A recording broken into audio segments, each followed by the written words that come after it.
குஜராத் அகமதாபாத்தில் போகிற மாதம் ஏர் இந்தியா ஃப்ளைட்டு கிராஷ் ஆனதுக்கப்புறம் அந்த ஃப்ளைட்டு கிராஷ் ஆனதுக்கு இதுதான்டா ரீசன் சொல்லிட்டு பல பேர் பல ரீசன்ஸ் வச்சுக்கிட்டு இருந்தாங்க. பெரிய பெரிய எக்ஸ்பர்ட்ஸாக இருக்கட்டும், பெரிய பெரிய பைலட்ஸாக இருக்கட்டும், பெரிய பெரிய மீடியா சேனல்ஸாக இருக்கட்டும், ஏகப்பட்ட பேர் ஏகப்பட்ட தியரிஸ் சொல்லிக்கிட்டு இருந்தாங்க. என்னதான் இவங்கெல்லாம் தியரிஸ் சொன்னாலும், ஏகப்பட்ட காரணங்கள் சொன்னாலும், இதுக்கு ஒரு அஃபிஷியலான ரிப்போர்ட் இது வரைக்கும் கொடுக்காம தான் இருந்தாங்க. யார் இந்த ஏர் இந்தியா ஃப்ளைட்டு தான் அதை கொடுக்கணும் அண்ட் இந்த கவர்மெண்ட் சைட்லேருந்து கொடுக்கணும். அவங்க ஒரு அஃபிஷியலான ரிப்போர்ட் இது வரைக்கும் கொடுக்காம இருந்தாங்க 2 நாளைக்கு முன்னாடி வரைக்கும். இப்போ ஒரு வழியாக ஒரு மாதம் கழிச்சு ஒரு அஃபிஷியலான ஸ்டேட்மெண்ட், ஒரு ரிப்போர்ட் ஒன்று கொடுத்துருக்காங்க. அந்த ரிப்போர்ட்டில் ஒரு எவிடன்ஸை கொடுத்துருக்காங்க. என்ன எவிடன்ஸ்னு பார்த்தீங்கன்னா, இந்த ஃப்ளைட்டை டேக் ஆஃப் பண்ண இந்த 2 பைலட்ஸ் இருப்பாங்களே, அதில் ஒரு பைலட் இன்னொரு பைலட் கிட்ட ஒரு விஷயத்தை கேட்குறாரு. அவர் என்ன கேட்குறாருன்னா, இந்த இன்ஜினுக்கு போகக்கூடிய ஃபியூலை நீ கட் ஆஃப் பண்ணியா, எதுக்கு கட் ஆஃப் பண்ண அப்படின்னு சொல்லிட்டு ஒரு கேள்வியை பக்கத்தில் இருக்கிற கோ பைலட் கிட்ட கேட்குறாரு. அதுக்கு அந்த கோ பைலட் நான் கட் ஆஃப் பண்ணனா, எனக்கு அதை பற்றி தெரியலையே, நான்லாம் பண்ணலையே அப்படின்னு சொல்லிட்டு இவர் பதில் கொடுக்குறாரு. இப்போ இந்த ஆடியோ வச்சு, இந்த எவிடன்ஸ் ஏகப்பட்ட கான்ட்ரவர்சிஸ் இந்த உலக மீடியாஸ் எல்லாமே பேசிக்கிட்டு இருக்காங்க. ஏகப்பட்ட கான்ட்ரவர்சிஸ் நடந்துகிட்டு இருக்குது. இன்னைக்கு வீடியோவில் இந்த ஆடியோ பற்றியும் இந்த கான்ட்ரவர்சிஸ் பற்றி தான் நம்ம டீட்டெயிலாக பார்க்க போகிறோம். அண்ட் அதோட சேர்த்து இந்த FAA அமெரிக்காவோட ஃபெடரல் ஏவியேஷன் அட்மினிஸ்ட்ரேஷன் நாங்கள் தான் உங்கள்கிட்ட முன்னாடியே சொல்லியிருந்தோமே அப்படின்னு சொல்லிட்டு போயிங்கை கை காட்டி ஒரு விஷயத்த சொல்கிறாங்க. அது என்ன விஷயம்னு சொல்லிட்டு இன்னைக்கு வீடியோ நம்ம டீட்டெயிலாக பார்க்க போகிறோம். வாங்க வீடியோக்குள்ளே போகலாம். அதுக்கு முன்னாடி இந்த மாதிரி விஷயங்கள், இந்த மாதிரி வீடியோஸ்லாம் நம்ம சேனலில் நம்ம எவ்ரிடே அப்லோட் பண்ணுறோம். இந்த வீடியோஸ்லாம் உங்களுக்கு மிஸ் ஆகக்கூடாதுன்னு நினச்சிங்கன்னா, அதே சமயத்தில் இந்த வீடியோஸ்லாம் உங்களுக்கு பிடிச்சிருந்துச்சுன்னா நம்ம சேனலை சப்ஸ்கிரைப் பண்ணிக்கிங்க. சப்ஸ்கிரைப் பண்ணால் தான் உங்களுக்கு வீடியோஸ் அப்லோட் ஆன உடனே நோட்டிஃபிகேஷன் வரும். உங்களுக்கு இந்த வீடியோஸ்லாம் மிஸ் ஆகாது. சரி, வீடியோக்குள்ளே போகலாமா? Hello everyone, this Yasar. Welcome to Yasar speaks.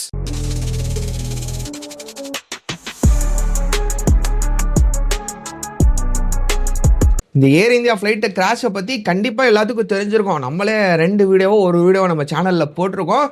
தெரியாதவங்களுக்கு ஒரு சின்னதாக ரீகேப் மாதிரி சொல்லிடுறேன். என்னடா சொன்னதே சொல்லி அறுக்கிற அப்படின்னு நினைக்காதீங்க. தெரியாதவங்களுக்கு ஒரு ஷார்ட்டாக ரீகேப் மாதிரி சொல்லிடுறேன். என்ன நடக்குதுன்னு பார்த்தீங்கன்னா, போன மாதம் ஜூலை 12 அன்னைக்கு அகமதாபாத், குஜராத்தில் இருக்கக்கூடிய அகமதாபாத்லேருந்து லண்டனுக்கு போகக்கூடிய ஏர் இந்தியா ஃப்ளைட்டு AI-171 அப்படின்னு சொல்லப்படக்கூடிய ஒரு ஃப்ளைட்டு டேக் ஆஃப் ஆன சில நொடிகள்லேயே 40 செகண்ட்லேயே அந்த ஃப்ளைட்டு கிராஷ் ஆயிடுச்சு. பக்கத்தில் இருக்கக்கூடிய ஒரு ஹாஸ்டல் மேலே மோதி அந்த ஃப்ளைட் கிராஷ் ஆயிடுச்சு. அந்த ஃப்ளைட்டில் இருந்த 242 பேர், பைலட்ஸாக இருக்கட்டும், பேசஞ்சர்ஸாக இருக்கட்டும், மொத்தமாக 242 பேர் இருந்திருக்காங்க. அதில் எல்லாருமே உயிரிழந்து போயிட்டாங்க. ஒருத்தரை தவிர, விஸ்வாஸ் குமார் அப்படின்னு சொல்லப்படக்கூடிய ஒரு நபரை தவிர எல்லாருமே 241 பேர் உயிரிழந்து போயிட்டாங்க. அதுக்கப்புறம் இந்த ஹாஸ்டலில் போய் மோதிச்சுல, அந்த ஹாஸ்டல்லையும் 60-70 பேர் உயிரிழந்து போயிட்டாங்க. இந்த மாதிரி ஒரு கொடூரமான சம்பவம் போன மாதம் ஜூலை 12 அன்னைக்கு நடந்துச்சு. இப்போ இந்த ஃப்ளைட்டு கிராஷ் ஆனதுக்கு இதுதான் காரணம், அதுதான் காரணம் சொல்லிட்டு ஃப்ளைட்டு கிராஷ் ஆனதுக்கப்புறம் பல பேர் பல விஷயங்கள் சொல்லிட்டு இருந்தாங்க. ஆனால் பல பேர் என்னதான் ரிப்போர்ட் கொடுத்தாலும், என்னதான் காரணங்கள் சொன்னாலும் அதெல்லாம் ஒரு யூகம் தான். ஆனால் ஒரு ப்ராப்பரான ரிப்போர்ட் இந்த கம்பெனி சைட்லேருந்து கொடுக்கணும், இந்த ஏர் இந்தியா கம்பெனி சைட்லேருந்து கொடுக்கணும், இல்லையா கவர்மெண்ட் சைட்லேருந்து கொடுக்கணும். அதான் நம்ம ப்ராப்பரான ரிப்போர்ட் சொல்லிட்டு கன்ஃபார்ம் பண்ண முடியும், கன்சிடர் பண்ண முடியும். இப்போ அந்த ரிப்போர்ட் எப்படி எடுப்பாங்க, எப்படி எங்கேருந்து டேட்டா கிடைக்கும்னு பார்த்தீங்கன்னா, இந்த ஃப்ளைட்டில் பிளாக் பாக்ஸ் அப்படின்னு சொல்லப்படக்கூடிய ஒரு பொருள் இருக்கும்.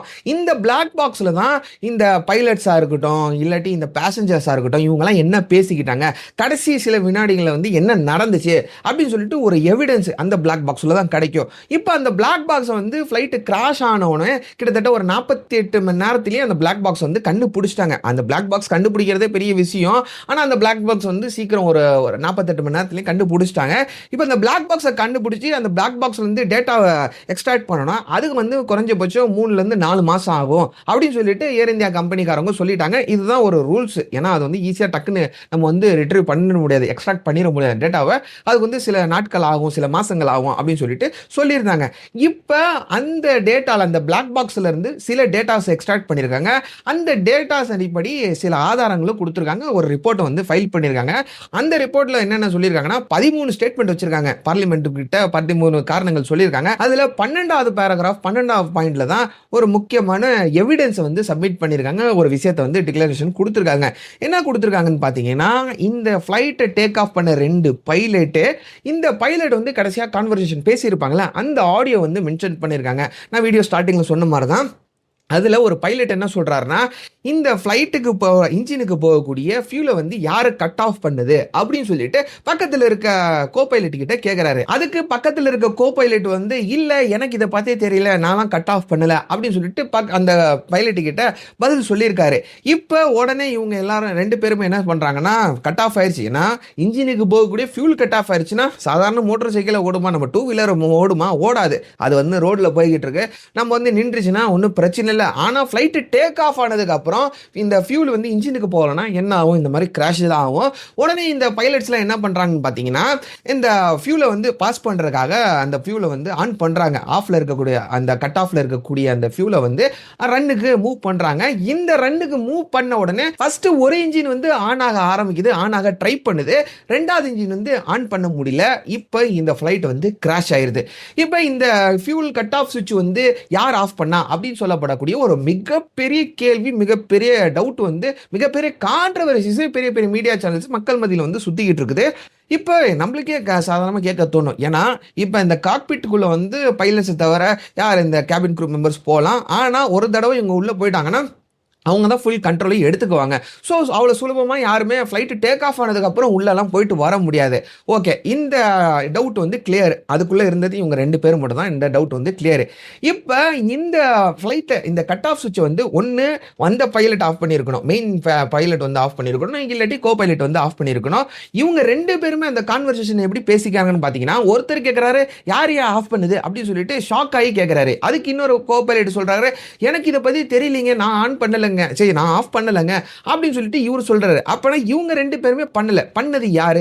இது ஒரு மிகப்பெரிய டவுட், மிகப்பெரிய ஒரு கேள்விக்குறியா இருக்குது. சரி, இவங்களோட கவனக்குறைவுனால யாராச்சும் சும்மா இப்படி கையை வந்து டச் பண்ணி இது வந்து கட் ஆஃப் ஆயிருச்சா, சுவிட்ச் வந்து ஆஃப் ஆயிருச்சான்னு நினைச்சீங்கன்னா அதுவும் ஈஸியா அந்த அளவுக்கு ஆஃப் ஆகக்கூடிய ஒரு சுவிட்ச் கிடையாது. இப்போ நம்ம வீட்டில் வந்து இந்த டியூப்லைட் சுவிட்ச்லாம் இருக்கும்ல, அந்த மாதிரி சுவிட்ச்லாம் கிடையாதுங்க அதுக்கு.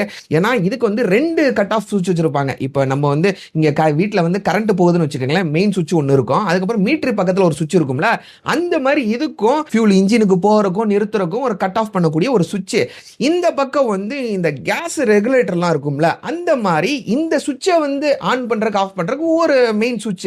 இப்போ இந்த மெயின் சுவிட்சை மேனுவலா ஆஃப் பண்ணாதான், அந்த மெயின் சுவிட்சை வந்து ட்ரிகர் பண்ணி முடிச்சாதான் இந்த கட் ஆஃப் சுவிட்சை வந்து நம்ம ஏற்கவே முடியும். ஸோ இதை வந்து வாண்டட்லி யாரோ பண்ணியிருக்காங்க. தவறுதெல்லாம் யாருமே இந்த 2 பைலட்லாம் தவறுதெல்லாம் பண்ணுறதுக்கு சான்ஸே கிடையாது. இது வந்து வாண்டட்லி யாரோ பண்ணியிருக்காங்க. சரி, இவங்களை தவிர யாருமே இல்லையே, யார் தான் பண்ணியிருப்பா? இப்போ வந்து இது வந்து ஏதாச்சும் ஒரு சைபர் அட்டாக்காக இருக்கக்கூடுமா அப்படின்னு சொல்லிட்டு பல பேர் பேசிட்டு இருக்காங்க. சரி, சைபர் அட்டாக்காக இருக்கக்கூடுமா நம்ம பார்த்தாலும் இது வந்து மேனுவலாக தான் கண்ட்ரோல் பண்ண முடியும். நம்ம வந்து டிஜிட்டலாக இந்த மாதிரி ஹேக் பண்ணிலாம் கண்ட்ரோல் பண்ண முடியாது. இந்த 2 சுவிட்சையும் மேனுவலாக தான் கண்ட்ரோல் பண்ண முடியும். ஸோ யாரோ ஒருத்தருங்க வாண்டட்லி ஆஃப் பண்ணியிருக்காங்க, இந்த ஃபியூலை வந்து இன்ஜினுக்கு போகக்கூடாம தடுத்துருக்காங்க. இப்போ ஃப்ளைட்டு டேக் ஆஃப் ஆகிறதுக்கு முன்னாடியே யாராச்சும் உள்ள போயிட்டு அந்த காக்பிட்டுக்குள்ள போய் இந்த ஃபியூல் சுவிட்சை வந்து வாண்டட்லி கட் ஆஃப் பண்ணியிருப்பாங்களா அப்படின்னு பார்த்தீங்கன்னா அதுக்கும் சான்சஸ் ரொம்ப கம்மி. ஏன்னா ஒன்ஸ் இந்த ஃப்ளைட்டை டேக் ஆஃப் பண்ணணும்னா இதெல்லாம் செக் பண்ணிட்டு தான் இவங்க வந்து டேக் ஆஃப் பண்ணுவாங்க. ஃபியூல் வந்து இன்ஜினுக்கு போகலன்னா இந்த வண்டியை கிளம்பாதுங்க. 2 வீலர் மாதிரி ரோட்ல போற மாதிரி நம்ம வந்து இந்த இன்ஜினுக்கு பெட்ரோல் டாப் சுவிட்ச் இருக்கும்ல, ஆஃப் பண்ணிட்டா கொஞ்சம் தூரத்துக்கு போவோம். அந்த கார்பரேட்டர்ல எவ்வளவு பெட்ரோல் இருக்குதோ அவ்வளவு தூரத்துக்கு போவோம். அதுக்கப்புறம் பெட்ரோல் தீர்ந்ததுக்கு அப்புறம் வண்டி நின்றுடும். ஆனா இந்த ஃப்ளைட் வந்து அந்த மாதிரிலாம் ஆகாதுன்னு சொல்லிட்டு பெரிய பெரிய எக்ஸ்பர்ட்ஸ் எல்லாம் சொல்லிட்டு இருக்காங்க. அப்படின்னா இந்த ஃப்ளைட் வந்து டேக் ஆஃப் எல்லாம் ஆயிருச்சு, இந்த ஃபியூல் வந்து இன்ஜினுக்கு பாஸ் பண்ணிட்டாங்க, ஃப்ளைட்டும் டேக் ஆஃப் ஆயிருச்சு. டேக் ஆஃப் ஆனா அடுத்த சில செகண்ட்ல தான் இந்த சுவிட்ச் வந்து ஆஃப் ஆயிருக்குது. இது ஒரு மிகப்பெரிய கேள்விக்குறியா இருக்குது. சரி, இதெல்லாம் ஒரு கான்ட்ரவர்சி, இதெல்லாம் சைடில் வைப்போம். இப்போ அமெரிக்காவோட FAA ஃபெடரல் ஏவியேஷன் அட்மினிஸ்ட்ரேஷன் வந்து ஒரு விஷயத்த சொல்றாங்க, போயிங்கை கை காட்டி சொல்றாங்க. அவங்க என்ன சொல்றாங்கன்னா, போயிங்கோட 737 சீரிஸ் ஒரு விமானம், இந்த இப்போ ஆக்சிடென்ட் ஆனது வந்து கிராஷ் ஆனது வந்து 787 சீரிஸ். 737 சீரிஸ்ல வந்து இந்த ஃபியூல் கட் ஆஃப் பண்ணக்கூடிய இந்த மெயின் சுவிட்ச் இருக்கும்ல, அதுல வந்து சில ப்ராப்ளம் இருந்துச்சு, இது வந்து சரி செஞ்சுக்குங்க அப்படின்னு சொல்லிட்டு நாங்கள் வந்து ஒரு விஷயத்தை சொல்லியிருந்தோம், இந்த போயிங் கம்பெனி கிட்ட சொல்லியிருந்தோம். அவங்க வந்து இது மாத்தாமே இருந்திருக்காங்க. அந்த 737 சீரிஸ்ல இருந்த அதே சுவிட்ச் தான் 787 சீரிஸ்லயும் கொண்டு வந்திருக்காங்க அப்படின்னு சொல்லிட்டு ஒரு பகிரங்கமான ஸ்டேட்மெண்ட் இவங்க வச்சிருக்காங்க. அண்ட் இந்த விஷயத்தை பத்தி நம்ம லாஸ்ட் வீடியோல இந்த போயிங் எக்ஸ்போஸ்டு சொல்லிட்டு ஒரு வீடியோ போட்டிருந்தோம். இந்த போயிங் பயலுக்கு வந்து ஏகப்பட்ட பித்தலாட்ட வேலை, ஃப்ராட் வேலையை பண்ணியிருக்காங்க அப்படின்னு சொல்லிட்டு ஒரு வீடியோ போட்டிருந்தோம். அந்த வீடியோல இதை மென்ஷன் பண்ண வேண்டியது மென்ஷன் பண்ணல. இப்போ இந்த FAA இந்த மாதிரி சொன்னதுக்கப்புறம் இந்த போயிங் கம்பெனிக்காரங்க என்ன சொல்றாங்கன்னா, ஆமா, இவங்க சொன்னதுக்கு உண்மைதான். ஆனா, இவங்க வந்து இந்த வார்னிங்லாம் எங்களுக்கு குடுக்கல. சில விஷயங்கள் வந்து மேண்டேட்டரி இத நீ பண்ணியே ஆகணும். இப்பயே இமிடியேட்டா ஆக்ஷன் எடு. அப்படின்னு சொல்லிட்டு சில விஷயங்கள சொல்லுவாங்க. இந்த எஃப்ஏ சில விஷயங்கள் வந்து இத பண்ணிக்கப்பா, இத வந்து சரி செஞ்சுக்கப்பா அப்படின்னு சொல்லிட்டு கேஷுவலா சொல்லுவாங்க. இவங்க வந்து கேஷுவலா எங்களுக்கு அட்வைஸ் தான் பண்ணாங்க. எங்களுக்கு வந்து ஒரு வார்னிங்கோ, ஒரு மேண்டேட்டரியா இவங்க வந்து விஷயத்த சொல்லல. அதனால நாங்க வந்து இது வந்து ஒரு மேண்டேட்டரியான விஷயமா நாங்க எடுத்துக்கல. அப்படின்னு சொல்லிட்டு இவங்க பீக்காளி பயலுக சொல்லிட்டு இருக்கானுங்க. சரி, இவங்க பண்ணல. இந்த ஃப்ளைட் வந்து இந்த ஏர் இந்தியா கம்பெனிக்கு வந்துருச்சு. இந்த ஏர் இந்தியா கம்பெனிக்காரவங்க இத ஏதாச்சும் சரி செஞ்சாங்களா? அதுக்கு ஏதாச்சும் ஆதாரம் இருக்குதா? அப்படின்னு பார்த்தோம்னா, இவங்களும் சரி செஞ்சதா ஏதோ ஒரு ஆதாரமும் இல்ல. அப்பன்னா இந்த சுவிட்ச்ல வந்து ஏதோ ஒரு கோளாறு இருந்திருக்குது. அண்ட் போக போக தான் தெரியும். இந்த சுவிட்ச்ல தான் கோளாறா? இல்ல யாராச்சும் வாண்டட்லி இந்த ஃபியூல வந்து கட் ஆஃப் பண்ணியிருக்காங்கன்னு சொல்லிட்டு போக போக தான் தெரியும். இப்பதான் ஃபர்ஸ்ட் ரிப்போர்ட் வந்து ஷேர் பண்ணியிருக்காங்க. இந்த 3 மாசம் ஆகும்னு சொல்லல பேக் பாக்ஸ்ல இருந்து டேட்டாவெல்லாம் ரிட்ரீவ் பண்ணிட்டு குடுக்கறக்கு. ஸோ 3 மாசம் கழிச்சு ஒரு அஃபிஷியலான ஸ்டேட்மெண்ட் குடுப்பாங்க. இப்போதைக்கு வந்த நியூஸ உங்கள்ட்ட ஷேர் பண்ணிட்டேன். இப்ப நீங்க என்ன நினைக்கிறீங்க? ஒருவேளை பைலட்ஸ் யாராச்சும் வாண்டட்லி இந்த மாரி பண்ணியிருக்காங்களா? அப்படின்னு சொல்லிட்டு நீங்க நினைக்கிறீங்கன்னா, கமெண்ட்ல சொல்லிட்டு போங்க. இல்ல இது வந்து இந்த போயிங் கம்பெனியா இருக்கட்டும், ஏர் இந்தியா கம்பெனியா இருக்கட்டும், இவங்களோட இந்த அசால்ட் இந்த கவனக்குறைவானால தான் இந்த மாரி சம்பவம் நடந்து போச்சுன்னு நினைக்கிறீங்களா? அதையும் கமெண்ட்ல சொல்லிட்டு போங்க. ப்ராப்பரான ரிப்போர்ட் அந்த 3 மாசம் கழிச்சு பிளாக் பாக்ஸ்ல என்னென்ன கிடைக்குதோ, ஆதாரங்கள் கிடைக்குதோ, இவங்க அத வச்சு ரிவீல் பண்ணுவாங்க. அது வரைக்கும் நம்ம வெயிட் பண்ணி தான் ஆகணும். அவ்வளவுதான் இன்னைக்கு வீடியோ. நாளைக்கு இன்னொரு இன்ட்ரஸ்டிங்கான வீடியோல பார்க்கலாம். டில் தென் டேக் கேர். பாய்.